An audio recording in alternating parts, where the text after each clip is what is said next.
এই তিনটা ক্যান্ডেল দেখেন, এই তিনটা ক্যান্ডেল হলো মোমেন্টাম ক্যান্ডেল। এই তিনটা ক্যান্ডেল মিলে একটা সেট আপ, তো এটাকে বলে 3 হোয়াইট শোল্ডার। তো এই 3 হোয়াইট শোল্ডার অ্যাগেনস্টে যে প্রাইস অ্যাকশান, অর্থাৎ এটার অ্যাগেনস্টে যে মোমেন্টাম আসবে, প্রাইসের যে ফোরকাস্ট আসবে, সেটা নিয়ে আমি আলাপ করব।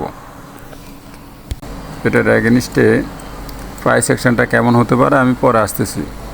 প্রথমে আমরা একটু উপর থেকে দেখি। দেখেন এই ক্যান্ডেলটা, এখানে কিন্তু এটা শুটিং স্টার লং শ্যাডো দিয়ে, এই যে আপার ওয়েকটা অনেক লং, এটা দিয়ে কিন্তু বেসিক্যালি রিভার্সাল। এখানে তো যেহেতু বাইরে ছিল, এই বড় লং উইক, এটা দিয়ে কিন্তু কি শুরু হয়েছে, রিভার্সাল শুরু হয়েছে। তার এগেনস্টে আমরা এই যে একটা রিভার্সাল ক্যান্ডেল পেয়ে গেলাম ব্ল্যাক, এবং ফাইনালি এইখানে দেখেন বায়ার আসছিল এই যে গ্রিন ক্যান্ডেলে। গ্রিন ক্যান্ডেলে বায়ার আসার পরে এইখানে এই যে এই ক্যান্ডেলটা ছিল কনফার্মেশন ক্যান্ডেল। এটা কিন্তু ফার্স্ট কনফার্মেশন রিভার্সালের, যে এখানে যে বাইরের দিকে ছিল এটা রিভার্সালের কিন্তু ফার্স্ট কনফার্মেশন। এবং সেকেন্ড কনফার্মেশন ছিল এটা, এই যে গ্যাপ ডাউন। এই দেখেন লোয়ার সাইডে গ্যাপ ডাউন দিয়ে ওপেনিং হয়েছে এটা। তো এইটাই বেসিক্যালি রিভার্সাল একটা কনফার্মেশন ছিল। তার এগেনস্টে তো প্রাইস ফল করছে। তো ফাইনালি এইখানে আবার বায়ার আসছিল, আসার পরে এই ক্যান্ডেলে কিন্তু আবার কনফার্ম করছে bias down side, third confirmation. এবং এইখানে আবার বায়ার আসছিল পরে লাস্টে। বায়ার আসার পরে এই ক্যান্ডেলটা, এটা কিন্তু কনফার্ম করছে বায়াস কিন্তু বাইরের দিকে। এইটা এই গ্রিন ক্যান্ডেলটা, এই গ্রিন ক্যান্ডেলটা বায়াসটা বাইরের দিকে কনফার্ম করছে। এটা একটা কনফার্মেশন ছিল, যদিও ফলস ছিল, কিন্তু সেটা আমি দেখাচ্ছি। কিন্তু এখানে বাই কনফার্ম হলেও কিন্তু এই ক্যান্ডেলে কিন্তু বায়াসটা আবার ওই যে লং টার্মে যে বায়াস ডাউন সাইড আছে সেই দিকে কনফার্ম করে দিচ্ছে এই ক্যান্ডেলটা।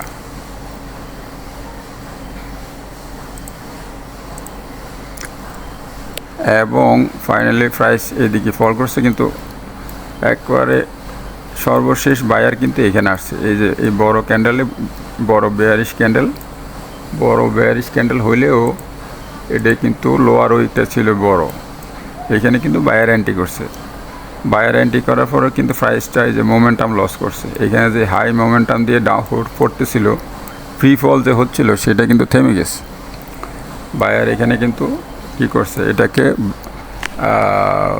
এটাকে স্লো করে দিছে এখানে প্রাইসটা। তো এইখান থেকে বাই থেকে আসার পরে প্রাইসটা কিন্তু এখানে আসছে। এখানে আসার পরে কিন্তু দেখেন এইখানে কিন্তু একটা লং উইক, এই আপার উইকটা কত, আপার শ্যাডোটা কত বড়, একটা লং উইক দিয়ে কিন্তু একটা শুটিং স্টার তৈরি করছে। তারপরে আবার সেল প্রেশার আসলো, কিন্তু আবার এখানে বায়ার আসলো এবং অ্যাগেন বায়ার, কিন্তু আলটিমেটলি এই লেভেলটা ভাঙতে পারে না, যার ফলে এইখানে আবার একটা দেখেন ইভিনিং স্টার দিয়ে প্রাইসটাই কিন্তু এখানে আবার ফল করছে। এখন প্রাইস দেখেন এইখানে আবার একটা বুলিশ সেট আপ তৈরি করছে, এটাকে বলে 3 হোয়াইট শোল্ডার। এই তো 3 হোয়াইট শোল্ডার হলেও দেখেন এইখানে একটা রেজিস্ট্যান্স জোনে আছে, এই রেজিস্ট্যান্স জোন। তো নর্মালি 3 হোয়াইট শোল্ডারে কিন্তু মোমেন্টাম অনেক স্ট্রং হয়। তো এটার মোমেন্টাম হয় নর্মালি 1:1.5, 1.4, 1.5, 1.2 এরকম হয়। মিনস হলো এটা যদি ব্রেক করে, অর্থাৎ এইখানে যে গ্যাপ আছে উপরে, এই গ্যাপের সমপরিমাণ ইনিশিয়াল টার্গেট থাকে এই হোয়াইট শোল্ডারের মোমেন্টাম। আর যেহেতু এটা উইকলি চার্ট কিন্তু কোনো নয়েজ থাকে না, ফিল্টার করা থাকে। ডেইলি চার্ট বলেন, 4 আওয়ার চার্ট বলেন, এগুলোতে অনেক নয়েজ থাকে। তো উইকলি চার্টে নর্মালি নয়েজ থাকে না। কিন্তু সমস্যা হচ্ছে এটা কিন্তু এটা বড় ফেড আপ ক্যাপিটালের শেয়ার।